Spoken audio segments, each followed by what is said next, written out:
Hello friends, स्वागत है आप सबका आपके अपने चैनल फार्मेसी जोन में। मैं हूं आशुतोष शुक्ला और दोस्तों हम लोग आज के इस वीडियो में डिस्कस करने वाले हैं diploma in pharmacy first year के subject human anatomy and physiology के चैप्टर 5 को, जो कि है हीमोपोएटिक सिस्टम। और इस चैप्टर में आज का जो हमारा टॉपिक है जिसके बारे में हम लोग डिस्कस करेंगे, that is composition of blood. Blood के कंपोजिशन के बारे में आज के इस लेक्चर में हम लोग डिस्कस करेंगे कि ब्लड किन किन चीजों से मिलके बना हुआ होता है, ब्लड क्या होता है, हीमोपोएटिक सिस्टम क्या होता है, ब्लड के फंक्शंस क्या होते हैं। इसको हम लोगों ने लास्ट वीडियो में डिस्कस कर लिया था, तो अगर आपने वो वीडियो नहीं देखा है तो प्लेलिस्ट से जाके देख सकते हैं।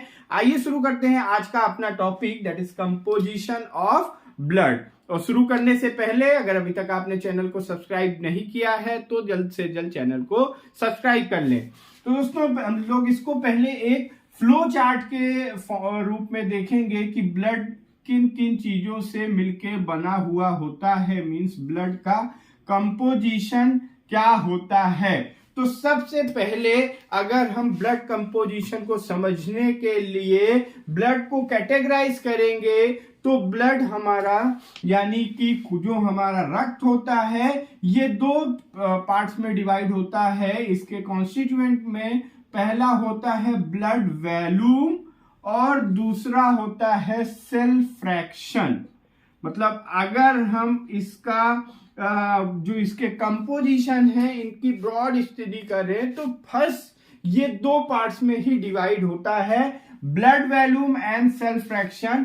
ब्लड वॉल्यूम जो होता है इसी को कहा जाता है ब्लड प्लाज्मा। ब्लड वॉल्यूम को ही हम कहते हैं ब्लड प्लाज्मा। और जो ब्लड प्लाज्मा का जो कंसंट्रेशन होता है, जो अमाउंट होता है, जो प्रोपोर्शन होता है, ओवरऑल ब्लड का 50% पोर्शन होता है ब्लड प्लाज्मा एंड 45% पोर्शन होता है क्या, सेल फ्रैक्शन का। मतलब जो ब्लड का कंपोजिशन है, पहले ब्लड को हम दो पार्ट्स में डिवाइड करते हैं, ब्लड वॉल्यूम यानी कि ब्लड प्लाज्मा जो कि होता है टोटल ब्लड वॉल्यूम का 55% and second part of blood is cell fraction that is of 45%। फिर फर्दर हम ब्लड प्लाज्मा का कॉन्स्टिट्यूएंट देखेंगे कि ब्लड प्लाज्मा का कंपोजिशन देखेंगे तो ब्लड प्लाज्मा में मेन तीन तरीके की चीजें होती हैं। सबसे पहला होता है इसमें वाटर, फिर होता है इसमें प्लाज्मा प्रोटीन्स एंड देन इसमें कुछ अदर सब्सटेंसेस होते हैं। अब या इसे हम मिसेलियस भी कह सकते हैं। अब जो वाटर होता है ब्लड प्लाज्मा में, जो वाटर कंटेंट होता है दैट इज ऑफ 90% से लेके 92% तक ब्लड प्लाज्मा का जो मेन कॉन्स्टिट्यूएंट है वो है क्या, water. The main constituent of blood plasma is water because इसका जो proportion है that is 90% से 92%। अब इसी से आप ये अंदाजा लगा सकते हैं कि how important water is, water हमारे शरीर के लिए कितना महत्वपूर्ण है। ब्लड हमारे बॉडी का बहुत ही इंपॉर्टेंट पार्ट है, बहुत ही इंपॉर्टेंट हम कह सकते हैं ये फ्लूइड है। बिना ब्लड के लाइफ पॉसिबल नहीं है। और ब्लड का जो मेन प्रोपोर्शन है that is of blood plasma जो कि 55% है ओवरऑल ब्लड वॉल्यूम का। और इसमें जो ब्लड प्लाज्मा है उसका जो मेन कॉन्स्टिट्यूएंट है दैट इज वाटर। वाटर कितना पाया जाता है ब्लड प्लाज्मा में, 90% से लेके 92% तक।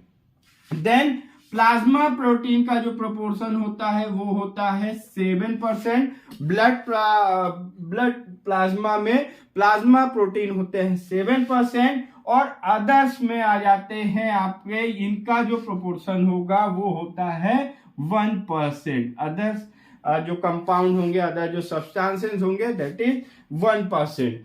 अब हम देखते हैं कि इनमें प्लाज्मा प्रोटीन्स में क्या क्या होते हैं, अदर्स में क्या क्या होते हैं, और फिर उसके बाद सेल फ्रैक्शन में कौन कौन सी सेल फ्रैक्शन का मतलब है कि जो ब्लड सेल्स होती हैं जो कि ब्लड के फॉर्मेशन के लिए, ब्लड के प्रोडक्शन के लिए रिस्पॉन्सिबल होती हैं, उनके बारे में पहले हम इनके पूरे फ्लो चार्ट को समझ लेंगे, उसके बाद एक एक के बारे में हम इन डिटेल स्टडी करेंगे। तो प्लाज्मा प्रोटीन जो होते हैं ये मेनली 3 टाइप्स के होते हैं। पहला होता है albumin, second one is globulin and third one is fibrinogen.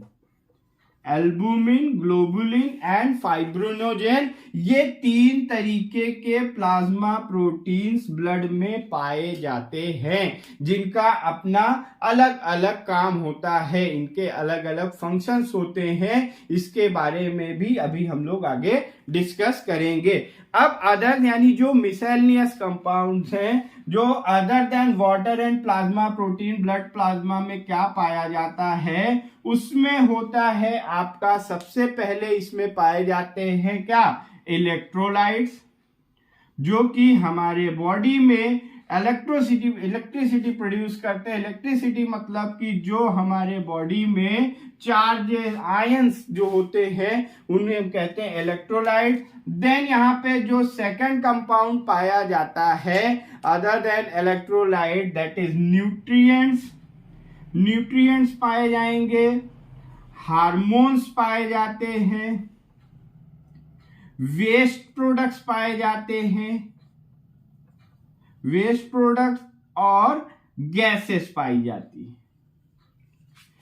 Means blood हमारा 2 चीजों से मिलकर बना हुआ होता है, ब्लड प्लाज्मा और सेल फ्रैक्शन। फिर ब्लड प्लाज्मा हमारे 3 चीजों से मिलकर बना हुआ होता है, वाटर जो कि 90 से 92% होता है, प्लाज्मा प्रोटीन जो कि 7% होता है, अदर्स का जो प्रोपोर्शन होता है वो 1% होता है।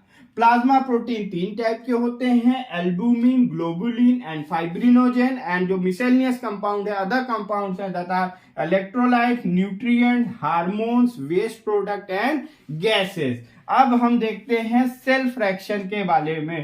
तो ब्लड सेल्स जो होती हैं ये मेनली 3 पार्ट्स में डिवाइड होती हैं, 3 तरीके की ब्लड सेल्स होती हैं। फर्स्ट वन इज आरबीसी, जिसे कि हम कहते हैं रेड ब्लड सेल, और ब्लड सेल्स जो होती हैं आरबीसी का जो प्रोपोर्शन होता है ब्लड सेल में, दैट इज 99% आरबीसी पाई जाती है, रेस्ट 1% में आपकी बाकी दोनों सेल्स पाई जाएंगी। आरबीसी को हम कहते हैं एरिथ्रोसाइट, इसे कहा जाता है एरिथ्रोसाइट। देन डब्ल्यूबीसी जिसे कि हम कहते हैं leukocytes, and last one is platelets जिसे कि कहा जाता है थ्रोम्बोसाइट्स। 3 तरीके की ब्लड सेल्स होते हैं। तो अगर ब्लड कंपोजिशन का हमको फ्लो डायग्राम के थ्रू अगर कहीं एग्जाम में आता है तो आप इस तरीके का फ्लो चार्ट एक अगर बना देते हैं तो आपको उस क्वेश्चन में अच्छे मार्क्स मिलेंगे। अब हम 1 बाय 1 इनको समझेंगे। सबसे पहले हम देखते हैं किसके बारे में, ब्लड प्लाज्मा के बारे में। तो प्लाज्मा जो होता है, ब्लड प्लाज्मा जो होती है, इनकी जो सिंथेसिस होती है, blood plasma are synthesised in liver, means कि इनका जो प्रोडक्शन होता है वो लीवर में होता है। केवल और केवल ग्लोबुलिन्स, अभी हम देखेंगे कि ग्लोबुलिन्स 2 टाइप के होते हैं, जिनमें से एक होता है इम्यूनोग्लोबुलिन। इम्यूनोग्लोबुलिन को छोड़ के बाकी सारी जो प्लाज्मा के पार्ट से प्लाज्मा प्रोटीन्स हैं, इनका जो फॉर्मेशन होता है दैट इज इन लीवर। और इम्यूनोग्लोबुलिन ये इम्यून सिस्टम के बीटा सेल्स के द्वारा प्रोड्यूस करे जाते हैं। अब इस प्लाज्मा का मेन काम क्या होता है? प्लाज्मा का मेन काम होता है ऑस्मोटिक प्रेशर को मेंटेन रखना। जो फ्लूइड है, जो ब्लड फ्लूइड है, इसके ऑस्मोटिक प्रेशर को मेंटेन रखना, ये मेन काम होता है ब्लड प्लाज्मा का। अब ये ऑस्मोटिक प्रेशर क्या होता है?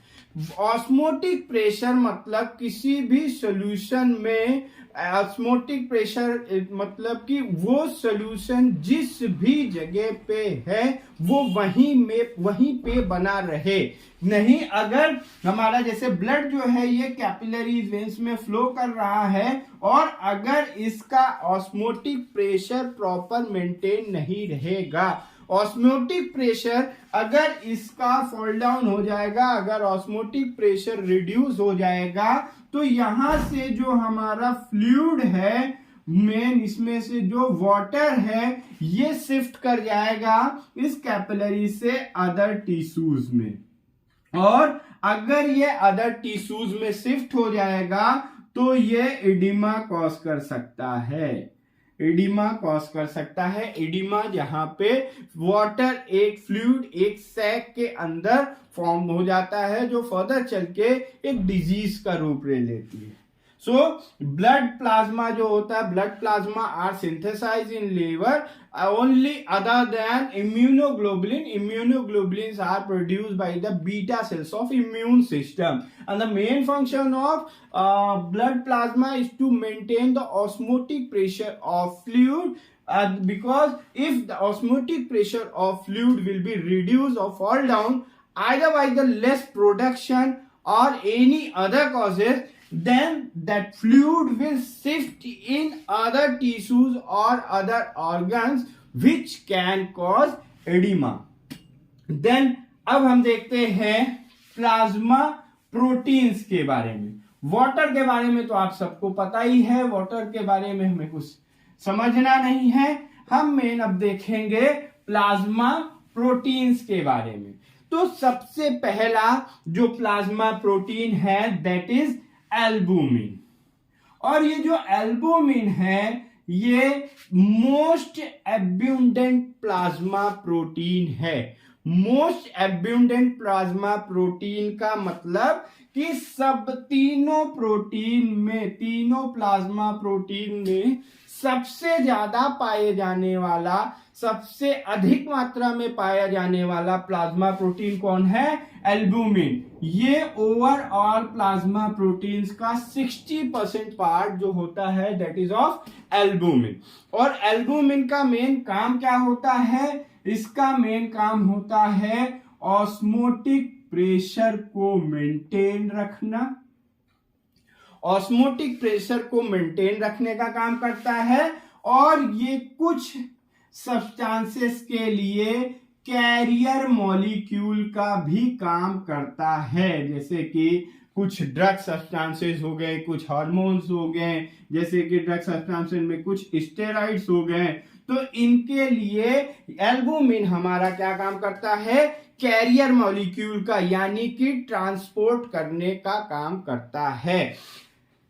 कैरियर मॉलिक्यूल का मतलब क्या होता है? कैरियर मॉलिक्यूल का मतलब जैसे कि कोई ड्रग है हमारी, वो हमारे ब्लड में आ गई, बट वो ब्लड से अदर टिश्यूज में जाने के लिए जहां पे साइट ऑफ एक्शन प्रेजेंट होता है, रिसेप्टर्स पाए जाते हैं जिनसे ड्रग बाइंड होके अपना एक्शन प्रोड्यूस करेगी, वहां पे जाने के लिए ड्रग को एक ये कैपिलरीज में फ्लो कर रही, यहाँ पे एक सेमी परमिएबल मेम्ब्रेन होगी, इसको क्रॉस करेगी तब वो अदर टिश्यूज में पहुंच पाएगी। बट ड्यू टू नेचर या इनके मॉलिक्यूलर साइज की वजह से ये ड्रग्स इस मेम्ब्रेन को क्रॉस नहीं कर पाते हैं। तो ये एल्बुमिन क्या करता है? एल्बुमिन इनके साथ कॉम्प्लेक्स बना लेता है, बिकॉज ये इंडोजीनियस प्रोटीन है, ये हमारे बॉडी के अंदर ही पाया जाता है, बॉडी के अंदर का मॉलिक्यूल है, तो ये इजीली इस मेम्ब्रेन को क्रॉस कर सकता है। तो वो इसके साथ, इस ड्रग के साथ कॉम्प्लेक्स बना लेगा और इस मेम्ब्रेन को क्रॉस कर जाएगा। और ये जो यहाँ पे ये जो कॉम्प्लेक्स बनाते हैं, कॉम्प्लेक्स का मतलब क्या होता है? ये आपस में दोनों जुड़ जाते, इनका जो नेचर होता है ये रिवर्सिबल नेचर का होता है। मतलब जब ये इस मेम्ब्रेन को क्रॉस कर लेगा तो ये एल्बुमिन अलग हो जाएगा, स्टेरॉइड ड्रग अलग हो जाएगी, ड्रग अपने साइट ऑफ एक्शन पे चली जाएगी और ये वापस अपने साइट पे चला आएगा। तो प्लाज्मा प्रोटीन में मोस्ट अबंडेंट सबसे ज्यादा पाया जाने वाला प्रोटीन कौन है? एल्बुमिन। ये 60% पाया जाता है और प्रोटीन का पार्ट, और ये इसका मेन काम होता है ऑस्मोटिक प्रेशर को मेंटेन करना। उसी के साथ साथ ये एज कुछ सब्सटेंसेस के लिए एज अ कैरियर मॉलिक्यूल भी काम करता है। अब हम आते हैं अपने सेकेंड प्लाज्मा प्रोटीन पे, जो कि है क्या आपका? ग्लोबुलिन। ग्लोबुलिन, और ये ग्लोबुलिन जो होता है ये दो तरीके के होते हैं। ग्लोबुलिन दो पार्ट्स में डिवाइडेड होते हैं, दो टाइप के होते हैं। First one is immunoglobulin.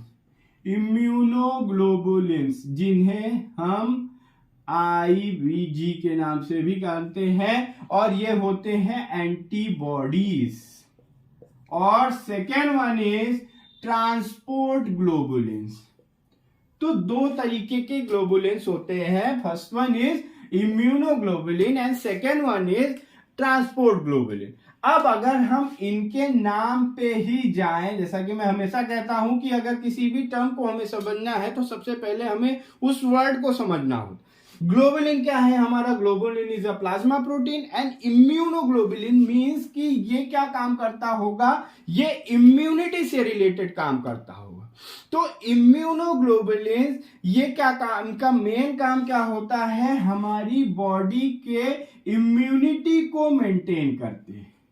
अब इम्यूनिटी मेंटेनेंस की जरूरत कब पड़ती है? जब किसी बाहरी माइक्रो ऑर्गेनिज्म का, जो कि बैक्टीरिया हो सकते हैं, वायरस हो सकते हैं, और भी अदर माइक्रो ऑर्गेनिज्म हो सकते हैं, वो जब हमारी बॉडी पे अटैक करते हैं तो हमारी बॉडी की इम्यूनिटी डाउन होती है। तब ये जो इम्यूनोग्लोबुलिन्स होते हैं ये एंटीबॉडीज प्रोड्यूस करते हैं, और ये एंटीबॉडीज उन जो बैक्टीरिया या वायरसेस हैं उनके साथ, बैक्टीरिया या कोई भी माइक्रो ऑर्गेनिज्म जिनके साथ ये क्या कर लेते हैं? ये कॉम्प्लेक्स बना लेते हैं। इम्यूनोग्लोबुलिन्स क्या करेंगे? उनके साथ कॉम्प्लेक्स बना लेंगे, और कॉम्प्लेक्स बना के इस बैक्टीरिया या वायरस को ये कर देते हैं न्यूट्रलाइज, मतलब इसका असर खत्म कर देते हैं। तो एक ग्लोबुलिन हमारे दो तरीके के हुए, एक इम्यूनोग्लोबुलिन जो कि बॉडी की इम्यूनिटी को मेंटेन करता है by neutralising the micro organism. Then second one is transport globulin. अब इसके भी नाम से पता चल रहा है कि ये क्या काम करता होगा? ट्रांसपोर्ट कराने का काम करता है। तो ट्रांसपोर्ट कराने का मतलब कि जो ट्रांसपोर्ट ग्लोबुलिन है ये कुछ हार्मोन्स और कुछ मिनरल साल्ट्स के लिए ये क्या काम करते हैं? एज आ कैरियर मॉलिक्यूल के तरीके से ये काम करते हैं। अब फॉर एग्जांपल हमारा एक होता है thyroglobulin. Thyroglobulin is a type of transport globulin, और ये क्या करता है? एक हार्मोन होता है हमारा थायरोक्सिन, उसके ट्रांसपोर्ट का काम करता है। थायरोग्लोबुलिन थायरोक्सिन के लिए एज अ कैरियर वर्क करता है। सो ये हो गया हमारा ग्लोबुलिन। अब हम आ जाते हैं नेक्स्ट प्लाज्मा प्रोटीन पे, जो कि है हमारा फाइब्रिनोजेन। फाइब्रिनोजेन का क्या काम होता है? ये बहुत ही सिंपल। ये फाइब्रिनोजेन एक ऐसा प्लाज्मा प्रोटीन है जो कि ब्लड क्लॉटिंग में हेल्प करता है। इसका मेन फंक्शन है ब्लड क्लॉटिंग का। ब्लड क्लॉटिंग के बहुत से अलग अलग तरीके के फैक्टर्स होते हैं, अलग अलग तरीके के प्रोटीन्स होते हैं, बट जो मेन ब्लड क्लॉटिंग के लिए रिस्पॉन्सिबल है that is fibrinogen. Blood clotting का अगर हम एक ब्लड सैंपल ले, उसमें किसी भी तरीके का कोई भी एंटीकोगुलेंट ऐड ना करें और उसको एयर के कांटेक्ट में रखें, तो वो जो ब्लड है वो क्लॉट होने लगेगा। या थोड़े टाइम के लिए रखें तो वो क्या होगा, उस ब्लड जो भी जिस वेसल में लिया गया है, जिस टेस्ट ट्यूब या कैपिलरीज में लिया गया, उसमें नीचे आप देखेंगे तो ब्लड क्लॉट्स बन जाएंगे। That is because of fibrinogen. कहीं पे हमें इंजरी हो जाती है तो इंजरी हो जाने के बाद आप देखें अगर हमें वो हल्की माइनर इंजरी होती है तो उस जगह पे थोड़े टाइम के बाद ब्लीडिंग होने के बाद ऑटोमेटिक वो ब्लड क्या होता है, क्लॉट हो जाता है। That is because of fibrinogen. तो ये 3 तरीके के ब्लड प्रोटीन्स को हमने देखा और इनके फंक्शंस को देखा। अब हम आ जाते हैं अदर सब्सटेंसेस और miscellaneous substances of blood plasma. सबसे पहला है क्या आपका इलेक्ट्रोलाइट। इलेक्ट्रोलाइट मतलब कि जो हमारे बॉडी में आयंस की कंसंट्रेशन को मेंटेन रखते हैं, और जो मेन इलेक्ट्रोलाइट है दैट इज सोडियम क्लोराइड, जिसे कि हम साल्ट कहते हैं। सोडियम क्लोराइड ये जो आयंस है, सोडियम जो है दैट इज कैटायन और क्लोराइड इज एनायन। सोडियम को कैटायन इसलिए कहते हैं क्योंकि ये पॉजिटिवली चार्ज आयन है और वहीं पे एनायन हमारा निगेटिवली चार्ज आयन है। इसी के साथ और भी आयंस होते हैं जो बॉडी में अलग अलग तरीके का वर्क परफॉर्म करते हैं, जैसे मसल्स कॉन्स्ट्रक्शन के लिए रिस्पॉन्सिबल होते हैं कौन से इलेक्ट्रोलाइट, कैल्शियम। बॉडी में एसिड बेस बैलेंस, जो बॉडी का पीएच है उसको मेंटेन करने के लिए फास्फोरस आयंस होते हैं, वो रिस्पॉन्सिबल होते हैं। तो ये सभी जो आयंस हैं ये कहां पे पाए जाते हैं, ब्लड प्लाज्मा में पाए जाते हैं। और सभी तरीके के इलेक्ट्रोलाइट्स का अपना एक अलग इंपॉर्टेंट फंक्शन होता है बॉडी में। जैसे कि हमारा पोटेशियम होता है।